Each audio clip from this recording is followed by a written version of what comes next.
Ohio State officially has QB1 Julian Sayin, as expected, wins a competition over Lincoln Kienholz here inside the Woody Hayes Athletic Center. Sayin will be the starter for Ohio State versus Texas, 1 versus 3 in the horseshoe over there in less than 2 weeks. That's Mick Walker on the other side of me. To my right, I am just Spencer Holbrook. Let's talk about it. Mick, Ohio State has QB1. There's a lot to break down here. Yeah, 2 things Ryan Day wanted to say right off the bat. I'm not going to talk about the Michigan ruling on Friday, and Julian Sayin's our starting quarterback against Texas. So pretty obvious. Those were probably the 2 most important things that he was going to get asked about, so he got ahead of both of them.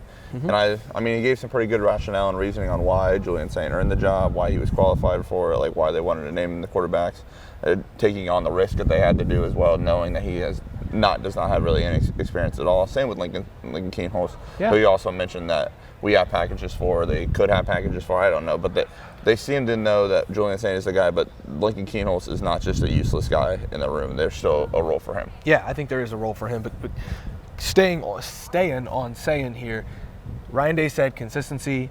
I think that over the last week, he has asserted himself a little bit more, which we have been hearing. We know that this has been a competition. We haven't just tried to say Julian's the guy. Like, this was a competition.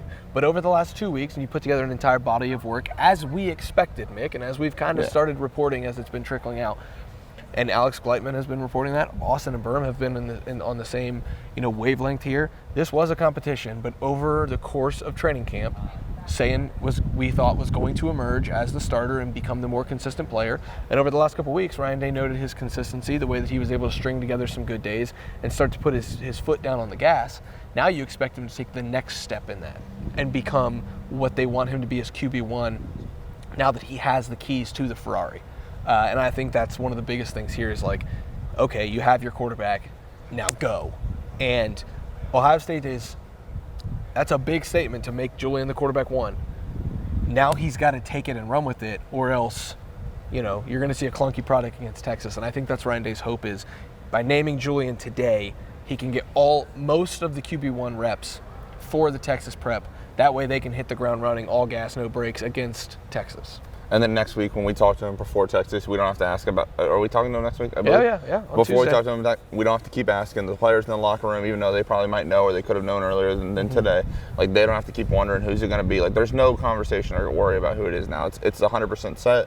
Ryan Day did not want to divulge him into the other position battles, saying, though, that they kind of felt comfortable with a ton of guys. The only one that he did kind of establish was Austin Sarabelt will be the left tackle when they take on Texas here on August 30th, which isn't breaking news considering after he said that last week, but still notable when you start to piece together the other 4 or 5 spots on that line. Yeah, and this doesn't need to be an offensive line show. Ryan Day said they have 5 that they feel good about, but they're not going to get into it. Right now, I think that's Philip Daniels on the right side, but we'll see. We'll see. They've got to make sure that unit is ready, though, that starting 5, because it's a first-time starting quarterback. Ryan Day was talking about Julian was facing some pressure last week at one point, and he and Ryan even made like a gesture, snap. He made a throw and got the ball out. Those are the kind of things that Ryan Day wanted to see, Brian Hartline wanted to see, Billy Fessler wanted to see from Julian Sayin. And once he started showing those, then he was starting to become the practice quarterback that maybe we all thought he was going to be right off the bat. That did not happen instantly. There were days in spring practice where we were in here and Lincoln Kienholz was the better quarterback. The first day of training camp, Lincoln had a better day than Julian. The second day, I thought Julian was better than Lincoln. But the third day, there was some consistency from Lincoln that I don't think we saw from Julian. Over time, it has produced who the quarterback will be, just like we thought.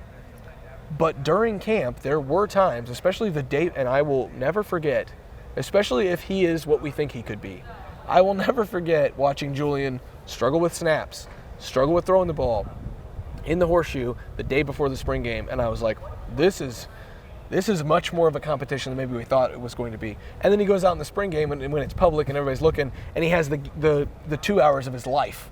And it's like, well, nobody's going to believe us when we talk about this day before the spring game thing. But there were times, Mick, you saw it, I saw it, everyone around saw it, where this wasn't always a sure thing that everybody thought it might be. But over time, again, when you start to stack these days and it becomes crunch time, who's the better quarterback for this team, for the Texas game?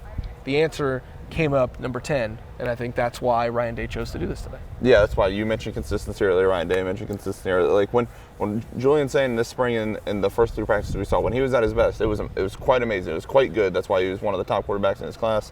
Won the Elite 11 his senior year. Like, it was very good. But the bad was, like you said, I think any high school coach that was in the arena or stadium that day would tell you it was bad. I think any media member that was in there as well would say it was bad. It was just bad. And I don't know if that's weather or cold, but it was a struggle for him. Obviously, it's been cool to see him since then kind of continue to take off since the spring game. And that's what you want to see. Obviously, we don't get to see it as much because we only got to see kind of 4 little snapshots of the spring game and three fall practice, training camp practices. But, I imagine that's what the coaching staff sees as well. It's like, hey, day after day, he's getting, whether it's a little bit better or a lot better every day, he's still improving every day. The consistency, the leveling of the floor and the ceiling is leveling out a little bit. So that's how you land on saying Julian Sayin will be your starting quarterback in Texas. Yeah, they're Sayin. Not a lot else from Ryan Day. He kept everything pretty close to the vest, except he did open up a lot about this quarterback competition and the end of it and what it means for everybody moving forward. Like you said earlier, there's still going to be some opportunities for Lincoln. He's going to get some first-team reps in this building until they get to the Texas game. He's going to have a role in this offense, I think, in some form or fashion, just because that's how it is. In college football, you got to have 2. You got to have, they like to say, a pair and a spare. You got to have at least a pair of quarterbacks. And I think they know that Lincoln can do it for them. But I think that the answer to the question of QB1 was Julian. But Lincoln can do it. And so I think they feel good about the 2 quarterbacks. And they're not just saying it for lip service. Like, they do feel good. They feel good about Tavian St. Clair as well, but that is a factor in. Ryan Day got asked about it, spoke pretty highly of Tavian St. Clair, but also made sure to say it was Lincoln and Julian. It was never going to be Tavian in that mix for the top 2 spots, which is understandable for a guy that played Division III football in a small town like Bellefontaine last year. Yeah, I was just in Bellefontaine on Saturday playing golf. Drove through it on Sunday. Yeah, there we go. How about that? All the way for Bellefontaine. Yeah, it was not going to be Tavian, but at the same time, you're seeing progress from him. You see a lot of progress from Lincoln. I think Lincoln, to be honest, from the national championship game to now, I think of the 3 quarterbacks, Lincoln has made the most progress. And I think Julian has steadily gotten there as well, because Julian was ahead of Lincoln at times last year. And so Lincoln had to do that and elevate. And there were times where I thought he was doing that. So, that's a lot of quarterback talk, but it's deserved. Ohio State has a QB1. This is now, let's see, JT Barrett was already a starter for Ryan Day, but he was a starter.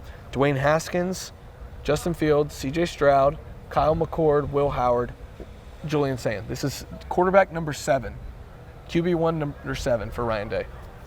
So, this is where we are now. So that now Ohio State has a starting quarterback. We also talked to Brian Hartline and Matt Patricia and talked a little bit with Brian Hartline. Austin Ward asked a great question. Is Brian Hartline ready to be up in the box? We don't really know yet, because Brian Hartline said that they have not sorted through that officially yet. We don't know where he's going to be on the field or in the box. If I had a lean, I would say that they'll probably put him in the box. So we'll see. Matt Patricia had a lot to say about this defense. What were your takeaways from those 2 press conferences? Because once Day got off the stage, it was like, okay, everybody breathe. We got a quarterback 1. Let's talk to these coordinators and learn some more about some intricacies of the roster. Yeah, they, like you said, they gave some cool stuff about whether it's overarching ideas on what they're doing personally, how they've improved, how they're involving the defense, but still overall, finding out safeties and wide receiver rotation. Nobody said anything, which is understandable when you're 13 days away or whatever. 12 days away. My apologies. Shout out Cardell Jones. 12 days away from the season opener against Texas. So they didn't really dive into much of it, but like you said, I thought Matt Patricia's comments on just kind of how I think it might have been you even, just kind of the involvement of how he's kind of molded himself. There was some different talk about what they've done this offseason. So I was pretty interested in that. Other than that, I didn't listen. We have new rankings coming out today for 2020. I was pretty focused when Brian Hartline was speaking. So I'll toss it back to Spencer to really divulge into all of what the coordinator said. I'm asking a lot of questions about Max Clair. I think he's the most slept on player in this entire building heading into the season, because there was so much chatter about quarterbacks and new coordinators and position battles. Well, there's not really a position battle at tight end, because from what I heard, they were rotating 5 tight ends during the scrimmage with the first and second team offense. This is a tight end room that I think Keenan Bailey wants to use and will use at least 4, potentially 5 of them. And so Max Clair is just flying under the radar. We're going to talk to the tight ends a little bit later this week.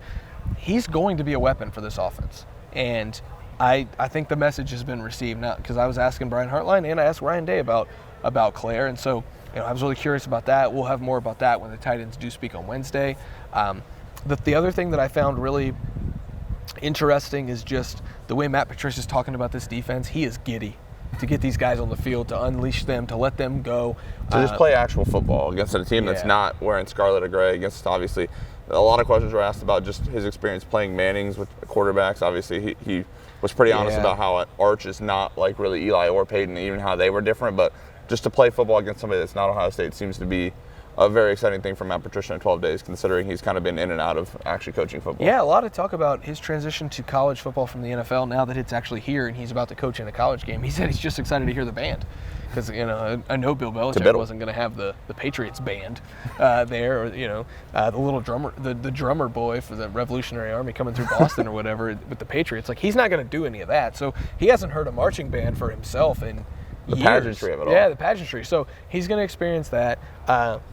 Just a lot happening inside the Woody Hayes Athletic Center today. The one thing that I do think is worth highlighting before we get out of here is Brandon Inniss being talked about as a captain. The other three I think were kind of expected. Once you see Austin Servell as an Iron Buckeye, he's going to be the starting left tackle. You kind of know. Brandon Inniss has never started a game for this program. He has played a lot in big moments. He had a third down catch in the national championship game. He had a key block for Travion Henderson to score a touchdown. Touchdown at Penn State. In the corner of the end zone against Oregon in the Rose Bowl. He has a touchdown against Penn State. He's made big plays for this team. He's never started a game, and he's from South Florida. Didn't have to buy into the culture of the program. He's now a team captain. That says so much about Brandon, and I'm going to write a little bit about it because Ryan Day and Brian Hartline couldn't stop their praise for Brandon Inniss. And I've talked to Brandon about this a lot because I think it's fascinating that he went from a kid who was committed to Lincoln Riley in Oklahoma to an Ohio State captain, and he's from South Florida. It's just, it's the way that his, not every player is linear, and his first 2 years, he could have been starting elsewhere, even as a true freshman, and now he's kind of waited his turn, and now as a third-year player, not even starting a game yet, he's now a captain. That's intriguing to me. So a lot to learn from those guys in there. Ohio State has a QB1. There's a lot more coming over at LettermenRow.com. In the fallout of the quarterback one announcement, Julian Sayin will start for the Buckeyes against Texas on August 30th. We'll be over there in just 12 days. Full coverage of Ohio State versus Texas with Austin and Berm. Alex Gleitman will have some recruiting reactions. Mick Walker will be on the sideline taking some photos. I'll be there as well. Spencer Holbrook giving you coverage of 1 versus 3. In the next 12 days, you can get all of that coverage for just $1 over at LettermenRow.com. Go over to LettermenRow.com, get all of that coverage for just $1. We'll see you guys in 12 days over in the Horseshoe for Ohio State versus Texas. And we'll see you guys back in the Woody Hayes Athletic Center on Tuesday for more coverage of the Buckeyes. Julian Sayin, your starting quarterback for the 2025 Ohio State Buckeyes. Go to LettermenRow.com right now. We'll break it all down for you.